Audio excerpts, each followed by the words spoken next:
अमन चौहान के लगे का चीज के कमी बा कि अमन चौहान आज भी पीछे पड़ल बानी, पीछे बानी बाकी लोगों से, बाकी पीछे बानी कि काफी मेहनत करेनी? देखिए मेहनत के बात तो हम बहुत ज़्यादा मेहनत करें नहीं, लेकिन बस हमारा पास टीम नहीं खे वो लायक जे हम बेहतर कर सकी। कैसे बिना टीम के कुछ हो भी नहीं के सकत, एक सिंगल आदमी का कर सकत अटे, ना कैमरो तक नहीं के पकड़ सकत। अगर ये वीडियो के जे भी देख रहल बाटे, अगर रउआ के सपोर्ट करे के चाहता है, अपना टीम में एक्सेप्ट करे के, तो वो टीम में 4 चांद लगा दे।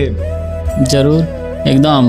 का चीज का रउआ अंदर क्रिएटिंग लाइन के का एक्टिव बानी, कौना चीज? देखिए हमरा स्क्रिप्ट करे आवेला, शूटिंग करे अच्छा से आवेला, ओकर कैमरा कहाँ एंगल बैठावे के बा उ आवेला। एडिटिंग के बात तो एडिटिंग हमनी कंप्यूटर से एडिटिंग करनी, सब बहुत बेहतर खुद से हम एडिटिंग करनी। ऐसे अमन चौहान के मेंशन करके मैं से चाहता नहीं कि पूरा क्षेत्र के लगभग बैंकुंठपुर क्षेत्र के तो लगभग सब क्रिएटर लोग रउआ पीछे आइल बा, आ सब क्रिएटर लोग लगभग आगे चल गए।